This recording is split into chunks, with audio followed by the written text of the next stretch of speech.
गुरु अपने शिष्यों को पढ़ा रहे थे। बीच में एक प्रश्न पूछा कि दुनिया में सबसे अच्छा प्रकाश किस चीज़ का होता है। एक शिष्य बोला, गुरुजी सबसे अच्छा प्रकाश सूर्य का होता है। ना तो उसमें तेल चाहिए, ना दीपक चाहिए, ना बाती चाहिए, कुछ नहीं चाहिए और प्रकाश मिल जाता है। सबसे अच्छा प्रकाश सूर्य का होता है। दूसरा शिष्य खड़ा हुआ, बोले गुरुजी जब सूरज डूब जाता है तब तो अंधेरा हो जाता है, फिर कहाँ से प्रकाश आएगा? तब कौन काम आता है? बोले दीपक काम आता है।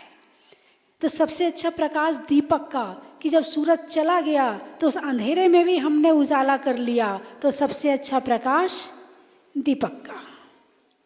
एक शिष्य खड़ा हुआ, बोले गुरुजी तेल चाहिए, दीपक चाहिए, बाती चाहिए, जलाने के लिए अग्नि चाहिए, इतना सब कुछ हो तो प्रकाश होगा, नहीं तो प्रकाश नहीं होगा।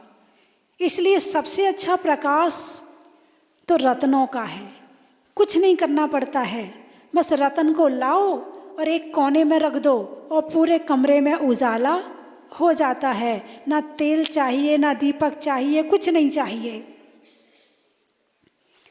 एक शिष्य बोला, गुरुजी सबसे अच्छा प्रकाश चंद्रमा का होता है। शीतल होता है, ठंडा होता है, आँखों को सुखदाई होता है, बहुत अच्छा लगता है। सबसे अच्छा प्रकाश चंद्रमा की चांदनी है। गुरुजी संतुष्ट नहीं हुए हैं, क्योंकि ये सारे प्रकाश केवल बाहर की वस्तुओं को दिखाते हैं। तब एक शिष्य खड़ा हुआ, बोले गुरुजी दुनिया में सबसे अच्छा प्रकाश ज्ञान का होता है। किसका होता है? ज्ञान का होता है। बाहर का प्रकाश कब काम आएगा? जब तुम्हारे पास देखने का ज्ञान होगा। तुम्हें ज्ञान है कि ये सूरज है, तुम्हें ज्ञान है कि ये दीपक है, तुम्हें ज्ञान है कि ये रत्न है, और ज्ञान होगा ही नहीं, समझने की ताकत ही नहीं होगी, समझ ही नहीं पाओगे कि क्या चीज क्या है, तो फिर ये प्रकाश बेकार है। तो सबसे अच्छा प्रकाश कौन सा है? ज्ञान का प्रकाश है, जो बाहर को भी प्रकाशित करता है और अंधेरा हो जाए तो अपनी आत्मा को भी प्रकाशित करता है। कितना भी प्रकाश हो और रास्ते का ज्ञान ना हो तो उजाले में भी भटक जाओगे, और ज्ञान का प्रकाश हो और अंधेरा हो तो अंधेरे में भी सही रास्ते पर चले जाओगे। इसलिए दुनिया में यदि सबसे ज़्यादा कोई ज़रूरी चीज़ है तो वो है ज्ञान। क्या ज़रूरी है? ज्ञान। आप प्रवचन सुन रहे हैं, समझ में आ रहा है? किससे समझ रहे हो? ज्ञान से, है ना। एक छोटा सा बच्चा है, 1 साल का बच्चा, 2 साल का बच्चा, प्रवचन उसके कान में भी जा रहे हैं और प्रवचन आपके कान में भी जा रहे हैं, लेकिन उसको समझ नहीं आ रहा है और आपको समझ में आ रहा है। क्या फर्क है? ज्ञान का फर्क है। क्या फर्क है? ज्ञान का फर्क है। ज्ञान है तो हम प्रवचन को समझ पा रहे हैं, और प्रवचन क्या है? ज्ञान है। किससे समझ रहे हो? ज्ञान से समझ रहे हो। आत्मा कैसी है? ज्ञानमयी है। आत्मा कैसी है? ज्ञानमयी है। जब आत्मा ज्ञानमयी है तो फिर ज्ञान की जरूरत क्या है? समझने वाला कौन? ज्ञान। समझ कौन रहा है? ज्ञान। और प्रवचन क्या है? ज्ञान। जो कुछ है सब ज्ञान ही है, ज्ञान के अलावा कुछ भी नहीं है। यदि कुछ सुधारने लायक है तो जो हमारा ज्ञान में अज्ञान चला गया है वो सुधारने लायक है। ज्ञान में जो भ्रम पैदा हो गया है, उस भ्रम को हटाने के लिए सम्यक ज्ञान प्राप्त करने योग्य है। और ज्ञान हमारा सुधर जाए, ज्ञान हमारा सम्यक हो जाए, तो हमारी श्रद्धा भी सही हो जाएगी और हमारा चारित्र भी सही हो जाएगा।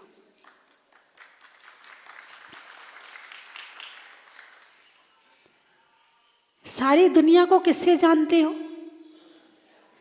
भाई ये कलर की साड़ी बहुत अच्छी है, किससे जाना? आज भोजन बहुत बढ़िया बना था, आज तो उनकी बारात में गए थे, क्या भोजन बना था, क्या कितनी तरह के पकवान बनाए थे, बहुत बढ़िया भोजन था। किससे जाना? ज्ञान से जाना। ये मेरा मकान है, मैं नहीं, आप कहते हो ये मेरा मकान है, किससे जाना? ज्ञान से। ये मेरा परिवार है, किससे जाना? ज्ञान से। ये भगवान है, किससे जाना? और तुम कौन हो? आत्मा। आत्मा में क्या है? अग्नि में कैसी होती है? गर्म होती है। अग्नि कैसी होती है? गर्म होती है। तो अग्नि की पहचान किससे है? गर्म से। अग्नि की पहचान किससे है? उसकी ताप से, उसके गर्मी से। आत्मा की पहचान किससे है? ज्ञान से है। तो क्या आपके पास ज्ञान नहीं है? अरे बोलिए ना, आपके पास ज्ञान है या नहीं है? अब मैं पूछ लूँ आपसे, है? अच्छा, तो ऐसा लिखा है शास्त्र में कि जहाँ ज्ञान होता है वहाँ दुख नहीं होता है। जहाँ ज्ञान होता है वहाँ दुख नहीं होता। तो आपके पास दुख तो नहीं है? अरे बोलिए ना, है? तो ऐसे कैसे होगा कि ज्ञान, उजाला भी हो और अंधेरा भी हो? ये कैसे एक साथ हो सकता है कि ज्ञान भी हो और सुख ना हो? ऐसा कैसे हो सकता है? अरे बोलिए ना। एक व्यक्ति की नज़र बहुत तेज है, बहुत तेज है, बहुत दूर दूर तक का देख लेता है, मगर उसे जो कुछ दिखता है सब पीला दिखता है, क्योंकि उसने पीले रंग का चश्मा लगाया हुआ है। और एक व्यक्ति की नज़र कमज़ोर है, वो जितना भले कम देखता है मगर देखता सही है। क्या? पीले रंग का चश्मा आँखों पे लगाया है, जो कुछ दिखेगा पीले रंग का दिखेगा। चश्मा नहीं लगाया, आँखें भले कमज़ोर हैं, जो कुछ दिखेगा सही दिखेगा। तो मोह का चश्मा, कौन सा चश्मा? मोह का चश्मा लगाया है, इसलिए ये दुनिया सही नज़र नहीं आ रही है।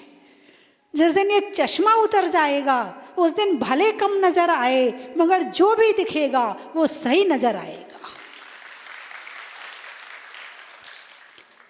तो ये मकान मेरा है, किसने बताया? ज्ञान ने। लेकिन ये मकान मेरा तो है ही नहीं है, फिर ये किसने बता दिया मेरा मकान है? किसने बताया? ज्ञान के साथ जो मोह मिल गया है, ये उसने कहा है ये मकान मेरा, ये दुकान मेरी, ये मेरा, वो मेरा, वो मेरा। ये मोह सहित ज्ञान ने बताया है। और जिस दिन ज्ञान मोह रहित हो जाएगा तो जैसे भगवान बैठे हैं हम ऐसे बन जाएंगे। आज भले मोह के साथ में है मगर ये ज्ञान तो हो गया है कि भगवान जैसे आप हो वैसा मैं हूँ। इतना ज्ञान तो हो गया है। मंदिर में आते हैं और इतनी बात याद आ जाए कि भगवान जैसी आपकी आत्मा है वैसे ही मेरी आत्मा है, वर्तमान में मोह सहित हूँ और आप मोह रहित हो। इतना ज्ञान भी हो गया तो समझना आपने अपनी मंजिल तय कर ली। समझना आपने अपना जो लक्ष्य है वो बना लिया। अब धीरे धीरे धीरे धीरे करके मोह को कम करते हुए और अपने तक आना है। एक होता है बाहर फैलना और एक होता है अंदर आना। जैसे गुब्बारा है, क्या? गुब्बारा, गुब्बारा में हवा भरो तो क्या होता है? फैल जाता है। और फिर जब हवा निकाल दो तो जैसा है वैसा हो जाता है। जैसा है वैसा हो जाता है। तो ऐसे ही जब हमारा मन बाहर की वस्तुओं में फैलता है तो हम बाहर की तरफ जाते हैं, और जब बाहर की हवा निकल जाती है तो फिर हम अपने में आ जाते हैं। बात समझ में आई कि नहीं आई? कितना फैल लेना, कितना फैल लेना, कितने जन्मों जन्म से फैल रहे हैं, लेकिन हमारा फैलना बाहर की तरफ वो अज्ञानता है। और जब हम अपने में आने लगेंगे तो वहाँ फिर धर्म है। अब जैसे प्रथमानि योग, करणानि योग, चरणानि योग और द्रव्यानि योग, 4 अनुयोग है ना। प्रथमानि योग जो हमारे महापुरुषों की कथा के माध्यम से हमारे अंदर धर्म को पहुंचाता है, वो प्रथमानि योग। करणानि योग जो हमारे कर्मों को बताता है, कर्म कितने होते हैं, कर्म का कितना बंध हुआ, कैसे आते हैं, कैसे जाते हैं, लोक क्या है, 3 लोक में कहाँ नंदीश्वर है, कहाँ जम्बूद्वीप है, हम कहाँ रहते हैं, वो केवल एक चित्र दिखाता है। वो उद्देश्य कुछ नहीं है, उसको समझो और समझ के फिर हम उसमें से क्या निकाल सकते हैं वो हमें निकालना है। करणानि योग एक गणित है। क्या है? गणित है। जैसे 2 और 2 यहाँ होते हैं तो अमेरिका में 2 और 2 कितने होते? अमेरिका में कितने होंगे? अरे बोलिए ना, 4 ही होंगे। अच्छा, जापान में 4 ही होंगे। तो चीन वाले तो बहुत आगे हैं, उनकी जो टेक्निक है तो वो तो बहुत आगे है, तो उनके यहाँ तो 5 हो जाएंगे। अरे बोलिए ना, 4 ही होंगे। तो जैसे गणित में 2 और 2 कहीं भी होंगे, चाहे स्वर्ग हो, चाहे नरक हो, चाहे मध्यलोक हो, कहीं हो, 2 और 2 4 ही होते हैं। तो करणानि योग गणित है, कर्म है, फिक्स है कि कर्म आ रहे हैं, कर्म जा रहे। सम्यक दर्शन होता है तो क्या क्या होता है, मिथ्यात्व होता है तो क्या होता है, 1 इंद्रिय होते हैं तो क्या होता है, 2 इंद्रिय होते हैं तो क्या होता है। एक गणित बिल्कुल सब बता देता है कि ये दुनिया क्या है और कहाँ क्या हो रहा है। ठीक है, ये करणानि योग। तीसरा है चरणानि योग, आचरण को सुधारना। चरण अनुयोग, चरण यानी आचरण, आचरण को सुधारने के लिए चरणानि योग होता है। इसमें श्रावक और मुनियों के चारित्र का वर्णन किया है कि कैसे अपने जीवन में चारित्र को अंगीकार करना है। और द्रव्यानि योग जैसा है वैसा दिखाता है। जैसा है यानी शुद्ध आत्मा का वर्णन, शुद्ध पुद्गल का वर्णन। अशुद्ध 2 ही द्रव्य होते हैं, 4 द्रव्य तो हमेशा ही शुद्ध रहते हैं। 6 द्रव्य होते हैं ना, जीव, पुद्गल, धर्म, अधर्म, आकाश और काल, 6 द्रव्य होते हैं ना। इनमें से 4 द्रव्य हमेशा शुद्ध रहते हैं, धर्म, अधर्म, आकाश और काल। ये कभी किसी से मिलते नहीं हैं। 2 द्रव्य ऐसे होते हैं जो मिल जाते हैं। वो कौन से हैं? अरे बोलिए ना, जीव और पुद्गल। अभी ये इसमें मैंने एक लेख लिखा, एक दिन चिंतन में आया कि 2 द्रव्य जब मिलते हैं तो कैसे अपना अपना स्वभाव छोड़कर दूसरे में हो जाते हैं। हल्दी और चूना कभी मिला के देखा? नहीं देखा हो तो मिला के देख लेना। हल्दी का रंग पीला, चूने का रंग, और दोनों को मिला दो, तीसरा रंग बन गया। ऐसे ही जीव और पुद्गल, ये दोनों जब मिलते हैं तो मोह में फिर अपना रंग अलग बदल देते हैं, है ना। अब ये हाथ हिल रहा है ना, कैसे हिल रहा है, किसके माध्यम से हिल रहा है? ये पिच्छी रखी है, नहीं हिल रही। क्यों नहीं हिल रही? ये माइक रखा है, नहीं हिल रहा। क्यों नहीं हिल रहा? ये हाथ हिल रहा है, क्यों हिल रहा है? अरे बोलिए ना, ये भी मशीन है और ये भी मशीन है। इसमें जीव है, इसमें क्या है? जीव है। इस शरीर के लिए किसी करंट की आवश्यकता नहीं है कि जब तुम, जैसे पंखा है, अब पंखा चलाना हो तो क्या चाहिए? करंट चाहिए, बटन दबाना पड़ेगा। लेकिन आपको चलना हो तो कौन सी बटन दबानी पड़ेगी? हैं? आपके मोबाइल में कैमरा है, अब आपको सामने वाले का फोटो खींचना है तो कैमरा यानी आँख, एक आँख लगी होती है आगे, वो आगे का देखता है और तुम बटन दबाते हो तो उसकी फ़ोटो इसमें आ जाती है।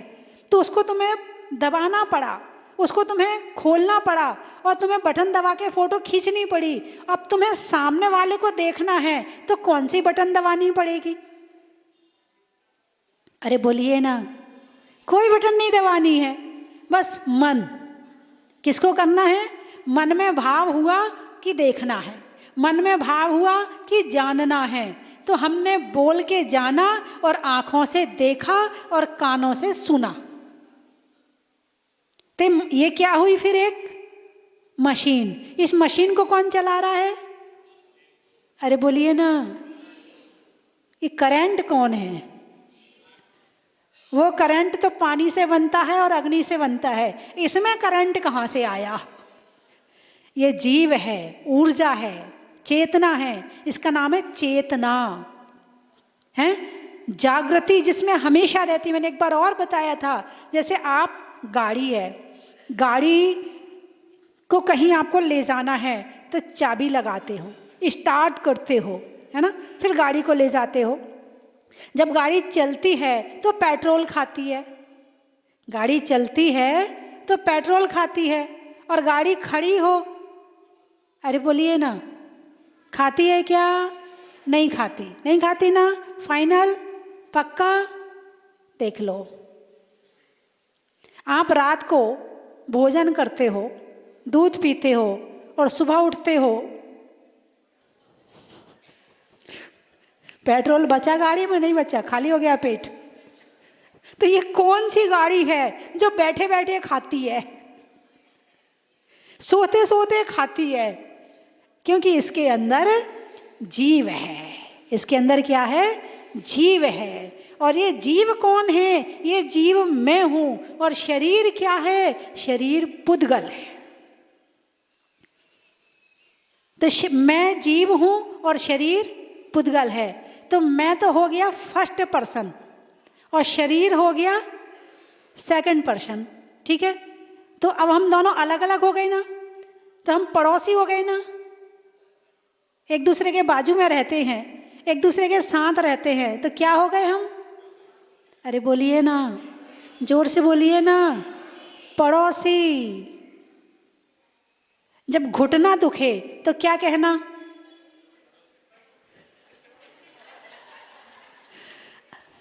जब सिर दुखे तो क्या कहना? पड़ोसी का सिर दुख रहा है।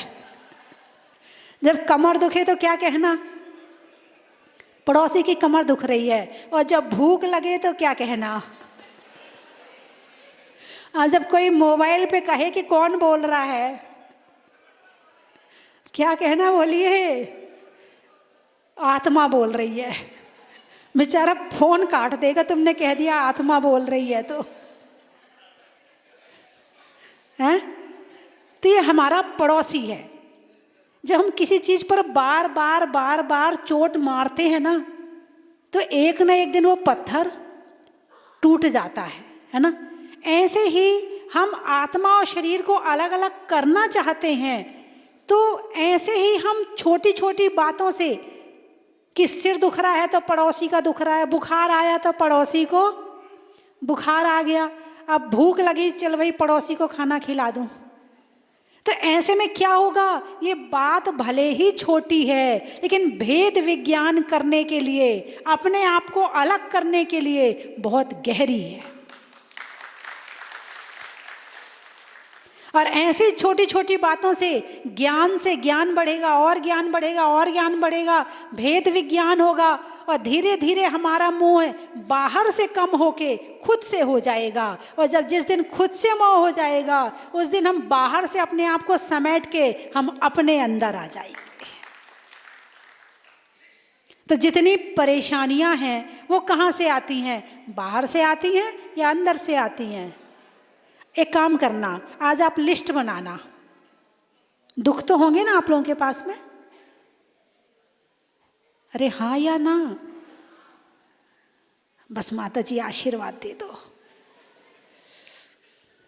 काय का आशीर्वाद? बेटा की शादी हो जाए माता जी। माता जी आशीर्वाद दे दो, हमारा घुटना ठीक हो जाए, है ना? किसके लिए आशीर्वाद मांग रहे हो? अरे बोलिए ना।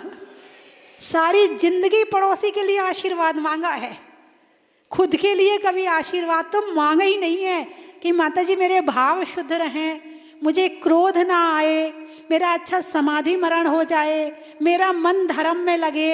ऐसा आशीर्वाद तो कोई मांगता ही नहीं है। हर कोई आता है तो पड़ोसी के लिए आशीर्वाद मांगता है। क्यों भाई?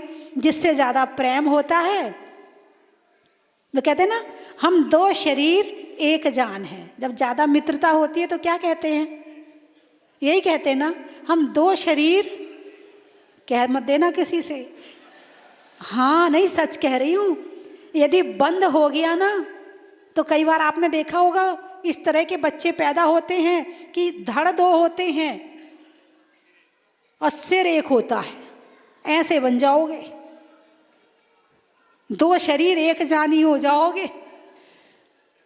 और ज्यादा दुर्गति होनी होगी तो निगोदिया शरीर में, एक शरीर में अनंत जीव होते हैं। कितने? अनंत, जिसका कोई अंत नहीं, एक शरीर में। और वो शरीर कितना बड़ा, एक सुई की नोक जो होती ना, उससे भी छोटा, कि तुम्हें दिखाई ना पड़े। इतने बड़े एक शरीर में अनंत जीव एक साथ जन्म लेते हैं, एक साथ सांस लेते हैं और एक साथ मर जाते हैं। बाहर से इतना मोह मत करना कि दुर्गति हो जाए, और बाहर का मोह ही दुर्गति का कारण है। उत्तमा स्वात्म में चिंता चा, देह चिंता चा मध्यमा, अधमा काम चिंता चा, पर चिंता धमा धमा। उत्तमा स्वात्म में चिंता चा, सबसे पहले अपनी आत्मा की चिंता करो। बाहर की वस्तुओं की कितनी टेंशन कर लेना, वो तुम्हारे हाथ में नहीं है। होता स्वयं जगत परिणाम, मैं जग का करता क्या काम। मैं नहीं कर रहा हूं, हो रहा है, चल रहा है। ये निमित्त, हम निमित्त हैं कि हमारे माध्यम से हो रहा है, लेकिन मैं कर रहा हूं ऐसी सोच मत रखना। और ऐसी सोच रखते हैं तो कर्तापन की बुद्धि आती है और वहीं से टेंशन की शुरुआत, अरे बोलिए ना, हो जाती है। तो कर्ता मत मानो अपने आप को। हो रहा है, काम चल रहा है, गाड़ी चल रही है। भाई बहुत अच्छा काम किया मैंने, अरे मैंने नहीं किया, हुआ है। आप सांस ले रहे हो क्या? कितने लोग सांस ले रहे? हाथ उठाकर बताओ, जल्दी जल्दी हाथ उठाओ। सांस ले रहे क्या? आप हंस रहे हो, सांस नहीं ले रहे आप। कौन कौन ले रहा है? सब ले रहे हैं। इनके अंदर में पिछले बार भी आई थी, तब भी बहुत प्रभावना हुई थी, और इसी तरह से भक्त लोग बैठे हुए थे। इस बार आई, हाथ उठाइए। हाँ, कितने लोग सांस ले रहे हैं? डॉक्टर साहब, सांस ले रहे हैं आप? हाँ, ये मेरी बात में पहुंच गई। मैं कहाँ पहुंचाना चाहती हूँ? मैं सांस लेने का कर्ता हो गया। यदि मेरे अंदर सांस लेने की ताकत है, तो जब आखिरी क्षण आता है, मृत्यु का समय आता है, तब भी सांस लेके दिखाओ। यदि तुम लेने वाले हो तो लेके दिखाओ। हैं? नहीं? अच्छा, सांस चल रही है, आ रही है, जा रही है। क्यों चल रही है? कब तक चलेगी? जब तक मेरा आयु कर्म है तब तक चलेगी। और श्वासोच्छ्वास, एक 10 प्राणों में एक प्राण है। हम 4 इंद्री थे तब भी सांस थी, 3 थे, 2 थे, 1 इंद्री थे तब भी सांस थी। सांस तो हम हर जन्म में ले रहे थे। ले रहे थे नहीं, चल रही थी, है ना? सांस चल रही है या ले रहे हो? जब हम एक सांस लेने के कर्ता नहीं है, तो दुनिया के काम के कैसे कर्ता बन जाएंगे? तुम्हारे बाल सफ़ेद होते हैं, होते कि नहीं? जब बुढ़ापा आता है तब होते कि नहीं होते बाल सफ़ेद, कि जवानी में हो जाते हैं? कितने लोग हैं जिन्होंने डाई नहीं करी? नहीं करी, चलो कुछ लोग तो है, बाकी सबका पोल खुल गई आज हैं। तुम चाहो कि तुम्हारे बाल सफ़ेद ना हो सकता है? नहीं हो सकता। जब तुम्हारे हाथ में तुम्हारे बाल नहीं है, तुम्हारे हाथ में तुम्हारे दांत नहीं है, तुम्हारे हाथ में तुम्हारी सांस नहीं है, तो ये दुनिया तुम्हारे हिसाब से कैसे चल सकती है? दुख कहाँ से पैदा होता है? जब हम सबको अपने हिसाब से चलाना चाहते हैं और वो नहीं चलते हैं तो हम दुखी हो जाते हैं। तो इस दुनिया को चलने के हिसाब से छोड़ दो। मेहनत करो, पुरुषार्थ करो, कर्तव्य का पालन करो, फर्ज निभाओ, सब कुछ करो, मगर ये मत मानो कि मैं कर रहा हूँ। जिस दिन ये मानना छोड़ दोगे, आपके आधे दुख खत्म हो जाएंगे। और कितने सस्ते में ख़त्म हो गए, कुछ करना भी नहीं पड़ा और दुख भी ख़त्म हो गए, है ना?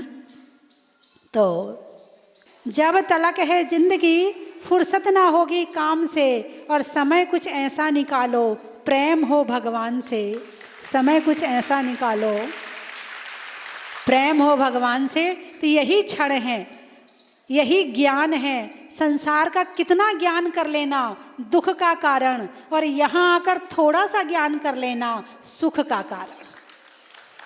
वहाँ पे तुम सुख खरीद खरीद के लाते हो तो भी दुखी हो जाते हो, और यहाँ फ्री में मिलता है। ये क्षण ऐसे होते हैं जैसे बारिश का मौसम होता। बारिश का जो पानी होता ना, वो सबसे अलग होता, सबसे क्वालिटी वाला होता है ना? ऐसे ही ये आपके यहाँ मैं भी आ गई और ये बारिश भी आ गई, दोनों एक साथ आ गए। और जैसा अभी भैया जी ने कहा, माता जी को 12 वाले दोबारा लेके आए। पहली बार लाए थे तो जहाजपुर बन गया, अब दूसरी बार लाए हैं तो पता नहीं क्या बनेगा। देखते हैं क्या होता है। करता नहीं क्या होता है, देखते हैं क्या होता है ना? तो और इस तरह से पहली बार भी 12 आई थी, और अब वही पूरा इतिहास दोबारा लौट के आया है। उसी रास्ते से चलते हुए दोबारा फिर 12 में आए हैं। समय भी वही है।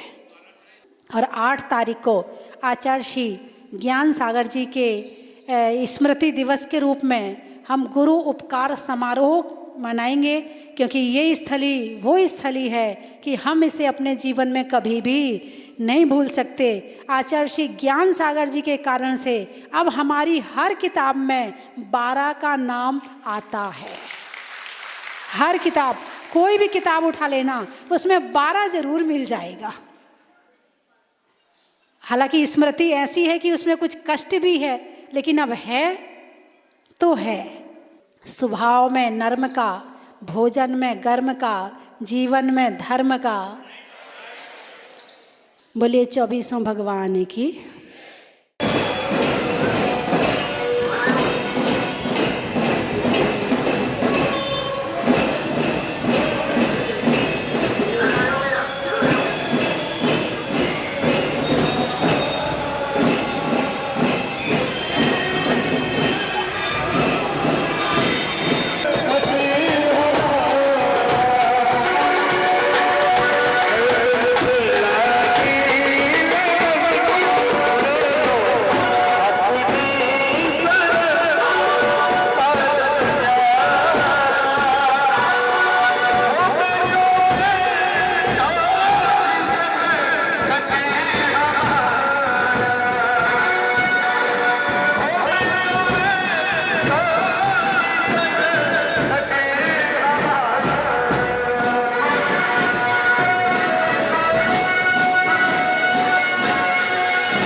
भरती, देख देख कर झोली भरती, तू कैसी दातार है। उनसे तो प्यार है, हमसे टकरार है, उनसे तो प्यार है, हमसे टकरार है। बोले परम पूज्य परम वंदनीय के क्या मांगे, जब बिन बोले मिलता, तो बोले क्या मांगे। मेरी दुनिया तुमसे है, मेरी दुनिया तुम ही हो। ओम नीम श्री भक्ति भाव से ओम हरिम फाल्गु कृष्ण सत्यम श्री पशुपासना जिनेन्द्राय नरके पद प्राप्त भगवान के मोक्ष कल्याणक महापर्व की जय। भगवान के मोक्ष कल्याणक महामहोत्सव की जय। ओम हरिम फाल्गु कृष्ण सत्यम इन्हें मोक्ष मंगल मंडिताई श्री सुपासना जिनेन्द्राय नरके पद प्राप्त भगवान के सुपासना भगवान की भगवान के कल्याणक ज्ञान कल्याणक महोत्सव की जय। स्वस्ति भूषण माता जी के चरणों में बार बार वंदामी, बारंबार वंदामी, बारंबार वंदामी। समस्त माता जी जो यहाँ पर उपस्थित है, आरिका संघ, उनके चरणों में भी बारंबार वंदामी, बारंबार वंदानी। ये मेरा परम सौभाग्य है कि आज मुझे जाजपुर की इस पावन भूमि पर सौधर्मिंद्र बनने का, सौधर्मिंद्र बनकर शांति धारा करने का और अभिषेक करने का सौभाग्य प्राप्त हुआ। इतना शांत वातावरण, इतना धर्ममय वातावरण, इतना स्वच्छ माहौल हमारे यहाँ दिगंबर जैन समाज में बहुत ही कठिन से मिलता है। परंतु माता जी की जो सोच है और हम सब ने मिलकर जो इसमें सहयोग किया है, मैं समझता हूँ और हम धीरे धीरे सारे तीर्थों पर इसी तरह की अपनी भावनाएं बनाएं तो हमारे सारे तीर्थ तकते जाएंगे। क्योंकि हमको अपनी युवा पीढ़ी को आगे लेकर आना है, और जब युवा पीढ़ी आगे आएगी तो हमारे धर्म की पताका और ऊंचे लहराएगी, और ऊंचे लहराएगी। और युवा पीढ़ी को आने के लिए उसको स्वच्छ माहौल चाहिए, जो कि यहाँ पर है। दूसरी बात है, हमारे भगवान महावीर जिनका हमने आज से 50 वर्ष पूर्व निर्वाण कल्याण महोत्सव बनाया था पूरे राष्ट्र स्तर के ऊपर।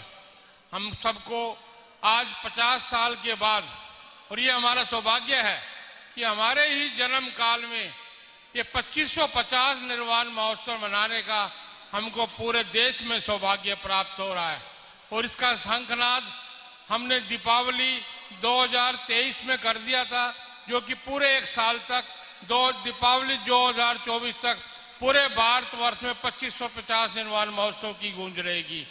माननीय प्रधानमंत्री जी भी इसमें शरीक होने वाले हैं, शामिल होने वाले हैं। अभी आरएसएस प्रमुख मोहन भागवत जी ने विज्ञान भवन में संदेश दिया कि जैन धर्म प्राचीन धर्म है, और उन्होंने जैन धर्म के बारे में कितना बोला, सम्यक ज्ञान, सम्यक दर्शन, सम्यक चारित्र, तो इनके रतंत्रीय प्रतीक है। तो मैं समझता हूँ हम सबको ये 2550 निर्वाण महोत्सव सब मिलजुल के, आपकी सौभाग्यशाली है कि आपको अपने जन्म काल में ये 2550 निर्वाण महोत्सव मनाने को मिल रहा है। इसके बाद तो 50 साल बाद नंबर आएगा और वो किसी ने देखा नहीं है। तो मैं सभी से विनती करता हूँ कि इस 2550 निर्वाण महोत्सव में अपने घरों में 2550 निर्वाण महोत्सव के पेड़ लगाएं और 5-5 दीपक जरूर जलाएं, ताकि हम महावीराष्टक जरूर पढ़ें। यही मेरी आप सबसे प्रार्थना है और भावना। जय जिनेन्द्र। यहाँ के बहुत अच्छे वातावरण में माता जी के सानिध्य में यहाँ हमें अभिषेक और शांति धारा करने का सौभाग्य मिला। ये हमारा बहुत बड़ा सौभाग्य है।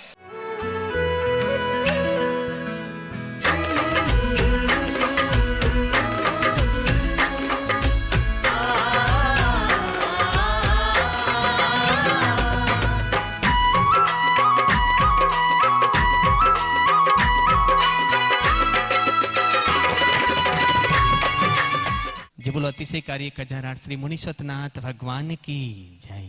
बंधुओं, आने वाली 7 मार्च को 20वें तीर्थंकर मुनीश्वरनाथ भगवान का मोक्ष कल्याणक का पावन दिन है।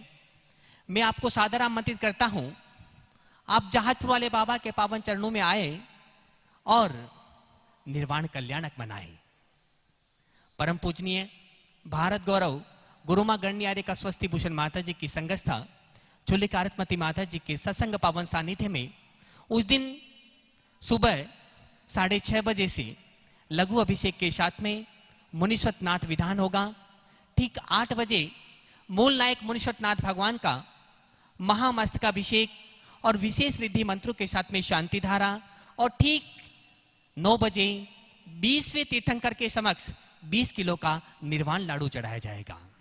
मैं तो चाहता हूं आप यहां पर आए और स्वयं उपस्थित होकर के उस दिन अभिषेक करें, शांति धारा करें और निर्वाण लाडू का पुण्यार्जन करें। लेकिन यदि आप नहीं आ सकते हैं तो भी आप अपने परिवार की ओर से उस दिन जो शांति धारा होगी, जो निर्वाण लाडू चढ़ाया जाएगा, उसका पुण्यार्जन कर सकते हैं, जिसकी न्योछावर राशि है मात्र 5100 रुपए।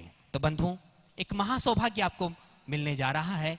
आप अपनी स्वीकृति स्वस्ति धाम पर दे सकते हैं। धन्यवाद। रतन की थाल को सजाओ रे आज, रत्नों की थाल को भर लाओ रे आज। आओ आओ करे रे गुणगान आरती भगवन की। आओ आओ करे गुणगान आरती भगवन की। आओ आओ करे रे गुणगान आरती भगवन की।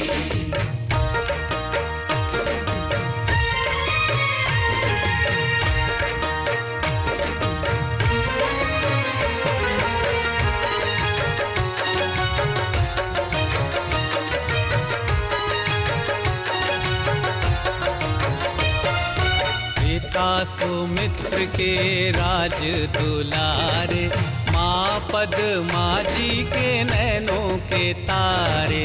पिता सुमित्र के राज